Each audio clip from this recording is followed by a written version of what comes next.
kita mau berdiskusi tentang suatu masalah gitu ya. Anggap saja kita bisa masalah pernikahan sebelum nikah. Gini saja, contoh. Ada seorang anak tiba-tiba mau menikah dengan seorang laki-laki. Orang tua melihat laki-laki nggak layak, mungkin bukan sekedar nggak punya pekerjaan, mungkin perilakunya juga nggak baik dan sebagainya. Pokoknya nggak masuk deh. Tapi anak nggak bisa ditahan. Ayo, ini kan problem. Coba dibahas masalah ini. Kayak gimana?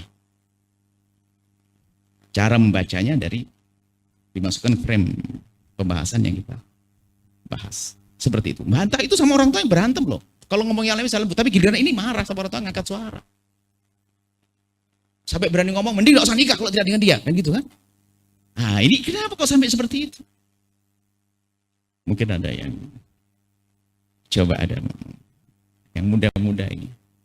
Dari sisi mana Anda mandang permasalahan ini?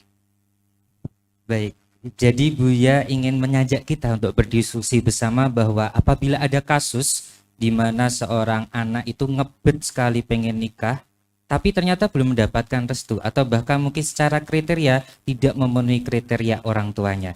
Mungkin dari Bapak Ibu, Mbak-mbak di sini ada yang mau menyumbangkan pemikirannya tentang bagaimana pandangan saya terhadap kasus ini. Silahkan monggo.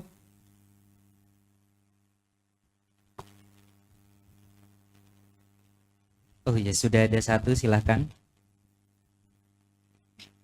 Bismillahirrahmanirrahim. Assalamualaikum warahmatullahi wabarakatuh. Allahumma sholli ala sayyidina Muhammad wa ala ali sayyidina Muhammad. Baik Buya, izin menjawab. Jadi permasalahannya sebenarnya sumbernya itu di komunikasi antara orang tua dan anak, yang menurut saya itu. Jadi antara orang tua dan anak itu kan sebenarnya harus ada komunikasi yang lebih baik ya, dekat gitu, daripada komunikasi anak ke teman-temannya. Jadi orang tua itu sebenarnya memberikan arahan yang tepat untuk anaknya, bagaimana memberikan kriteria-kriteria yang sebenarnya ada di tuntunan Islam gitu. Terima kasih. Wassalamualaikum warahmatullahi wabarakatuh. Masya Allah, bagus. Itu termasuk bagian yang harus dibahas memang. Jadi jangan nyalahkan anak dulu. Mungkin selama ini kita tidak pernah bicarakan tentang urusan asmar, urusan cinta dengan anak. Tapi kita pengen menyelami juga, itu sudah masuk, betul, oke. Itu kemungkinan. Ada kemungkinan lain lagi. Misalnya, ada hal-hal lain lagi. Itu betul, memang karena tidak pernah bangun komunikasi ini, tiba-tiba anaknya sudah terlanjur jatuh cinta. Kalau dari awal nggak akan. Dia mau menjatuhkan hatinya nggak mungkin, kecuali orang ini pasti mamaku senang. Ini adalah dilanggar pendidikan yang pertama. Tapi ada hal lain lagi misalnya. Termasuk nanti solusinya seperti apa. Ya begitu. Sehingga ada seorang anak gadis nggak bisa meninggalkan dia. Apa yang menjadikan sebab? Apakah betul karena cinta? Atau hal yang lainnya? Ini juga bersamaan ini adalah ada kejadian nyata sebenarnya kami hadirkan. Ada seorang perempuan nggak mau meninggalkan, apa sebabnya?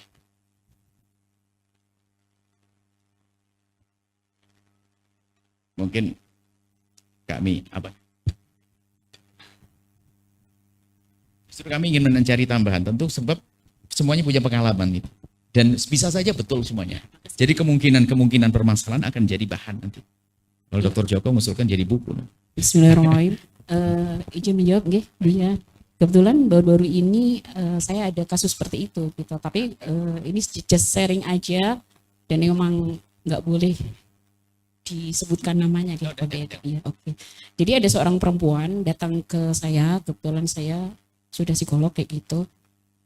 Si yang bersangkutan ini tidak bisa lepas dari pacarnya. Di posisinya sebenarnya belum menikah, tapi tidak bisa lepas dari pacarnya. Kemudian konseling dulu kan, kalau psikolog tuh pasti awal seperti itu dulu.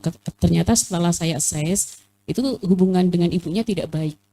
Jadi si X ini merasa bahwa si laki-laki ini adalah segalanya buat dia. Padahal si X tahu bahwa si laki-laki ini berselingkuh beberapa kali, mengganggu skripsinya, dan saya rasa itu banyak dialami oleh kita-kita zaman mahasiswa ya. Kuliah nggak kelar karena masalah lawan jenis dan lain sebagainya. Sebenarnya itu sangat disayangkan gitu. Ternyata setelah saya telusuri, hubungan dengan ibunya tidak baik. Jadi dia merasa bahwa ibunya tidak memperhatikan. Kasusnya memang si si X ini bapak ibunya divorce sejak usia SMP. Jadi hubungan dengan ayah juga nggak bagus, fatherless kan.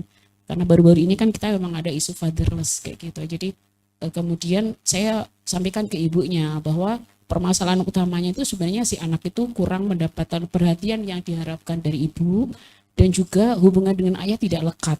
Sehingga dia merasa bahwa si laki-laki ini adalah segalanya buat dia. Walaupun dia tahu bahwa laki-laki ini ya, karena ketika saya tanya, menurut kamu dia sesuai nggak dengan harapanmu? Menurut kamu dia baik enggak? Tapi dia tetap mengatakan, iya saya tahu laki-laki ini tidak baik. Iya saya tahu laki-laki ini sering nyakitin perasaan saya. Tapi saya tidak bisa hidup tanpa dia.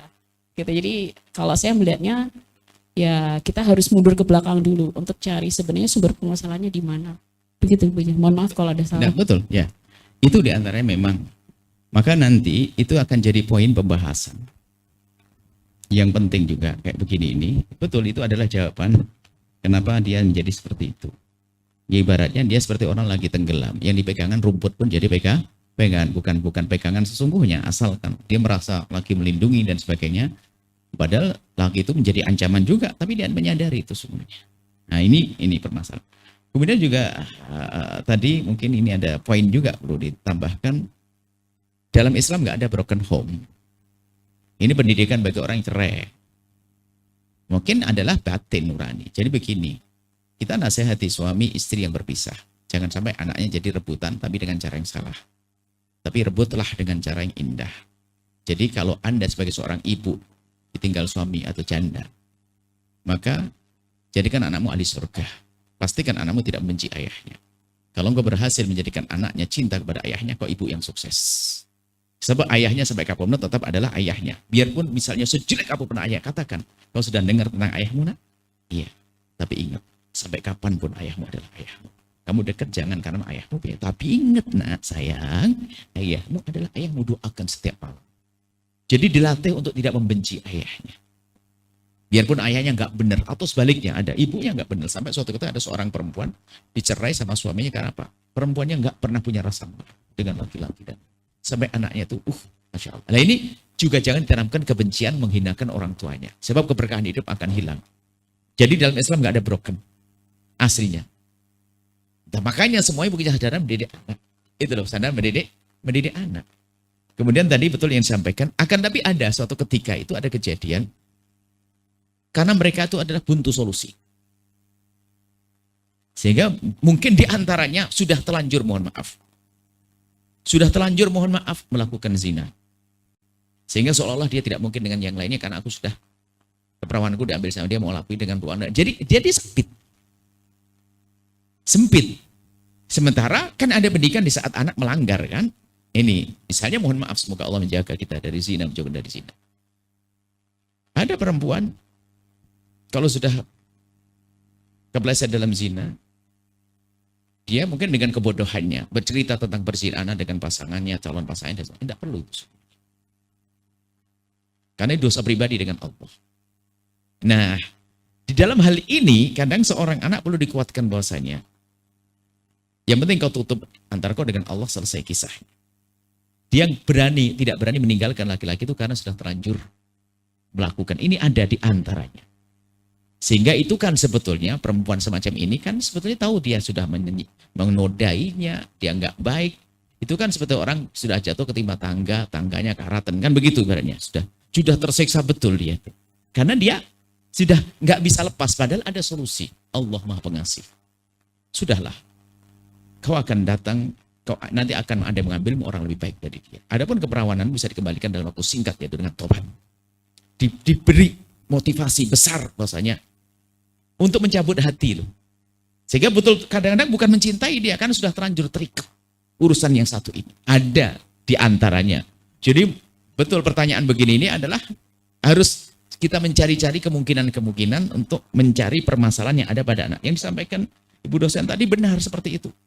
Sama orang tua nggak benar, sehingga dia bingung tumbuhannya, sehingga curhatnya pun kepada asal orang. Kan kalau orang bingung siapa saja kan ditanya.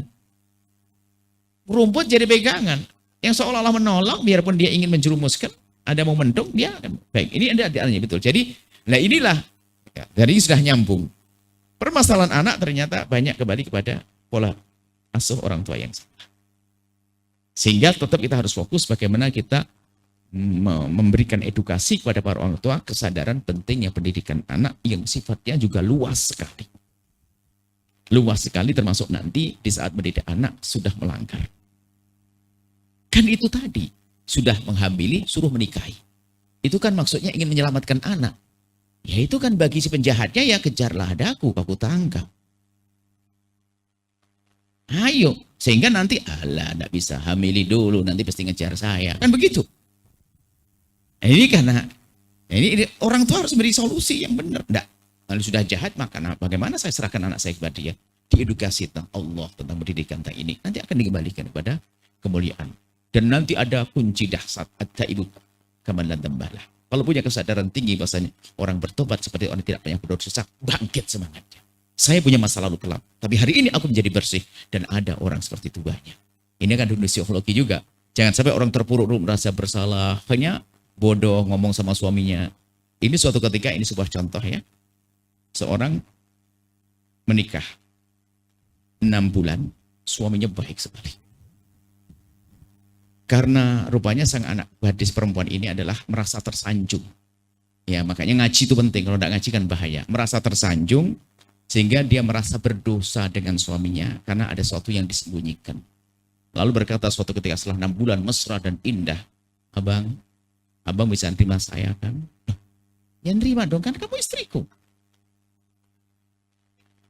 Abang betul bisa terima saya. Saya ini kan jelek apa? Oh enggak, kamu soleha, kamu baik, rajin sholat, rajin puasa, baik, lembut, melayani suami dengan benar. Tetap masa, tapi kok saya merasa berdosa, abang bisa terima saya. Kamu kan istriku. Maafin bang, bener nih bang. Sejelek apapun saya. Enggak, kamu baik soleh. Kamu soleha. Bener nih bang. Kok saya ganjel terus abang. Kenapa sih? Apa sih? Bener abang bisa nerima saya. Gimana? Kamu kan istriku. Bang, maafin bang. Saya kok nggak lega kalau tidak saya sampaikan ke abang. Apa sih? Waktu dulu bang. Waktu saya masih SMA kelas 3. Aku punya kawan dekat. Terus? Dan dekat sekali. Dan ini ganjel di hati saya. Terus akhirnya terjadilah hubungan itu. Sang suami kayak disambar petir. Nangis dia dipeluk itu perempuan. Tidak kuat dia mendengar itu. Langsung setelah dilihat istrinya, aku cerai sekarang. Tidak kuat dia, terlalu sakit hati. Ya karena kebodohan seorang perempuan gak punya pendidikan. Kenapa harus ceritakan itu dosa kepada Allah? Akhirnya diceraikan sudah, tidak kuat itu karena terlalu sakit itu sang suami. Karena suami padahal sudah masa lalu dan sudah tobat menjadi baik. Makanya ngaji itu penting, pendidikan di sini itu. Yang sudah punya masa lalu keselesaian dalam zina, tutuplah urusanmu dengan Allah, selesai. Termasuk bab ini menjadi bab paling besar di hari ini karena begitu mudahnya hari ini orang berzina. Biar kembali kepada Allah dengan gampang gimana caranya. Sehingga tidak ada orang putus asa dalam hal ini. Nah ini penting juga ini. Nah, ini diantaranya hal-hal ini termasuk nggak mau pisah itu gara-gara itu juga diantara. Baik, ini pasti banyak. Nanti kalau kita tunjuk yang lain pasti punya jawaban yang berbeda, tapi kurang lebih adalah juga pola asuh yang salah. Sampai suatu ketika ada seorang anak gadis menangis, bingung. Ternyata apa? Yang melakukan adalah ayahnya sendiri. Binatang kami lagi. Itu adalah orang yang tahu diri. Bahkan begitu anak itu nangis, kapan melakukan ayah? Ibu saya sakit jantung. Ayah melakukan saya pas lagi saya sholat tahajud di tengah malam. Anda gila orang tua. Bahkan anak itu ngomong, kalau Buya dengar tentang ayah saya nggak ada yang percaya kalau dia melakukan seperti itu. Loh, ini pola asuh loh, orang tua begitu. Untung anaknya masih dijaga oleh Allah. Baik ini. Nah, kenapa orang tuanya menjadi seperti itu? Itu yang menjadi sebab. Baru lagi ada tontonan segala macam itu. Baik, Masya Allah. Ini adalah sebuah contoh ternyata nanti dari permasalahan ini kita hanya berepet ke sebelum dan setelahnya. Nanti ada sebelumnya kita bahas tentang orang tua, setelahnya gimana berikan solusi di saat orang. Kita cepet nggak bisa, kita paksa nikah nggak bisa. Betul disampaikan beliau itu ada. Kami mirip seperti beliau itu. Ada seorang anak gadis itu mau menikah dengan seorang laki-laki, uminya nggak mau. Kita nasihati dengan akalnya. Wah, ini kriteria tentang laki-laki, kriteria laki hendaknya begini ya, kayaknya soleha. Iya Buya. Buya mau tanya. Laki-laki itu sesuai enggak dengan kriteria? yang Buya sebutkan. Geleng. Enggak. Umi yang ngeliat dia geleng langsung dipeluk, dipikir mau meninggalkan laki-laki itu. Setelah gelengnya selesai ngomong ke Buya gimana? Buya, iya sayang Soleha. Kan semua orang bisa berubah kan? Setengah jam saya ngomong kayak berbusa mulut, ujung-ujungnya ini. Itulah penapan. Karena pendidikan cintanya yang salah, ya anak-anakku. Jangan salah mencintai. Baik, itu saja. Masya Allah.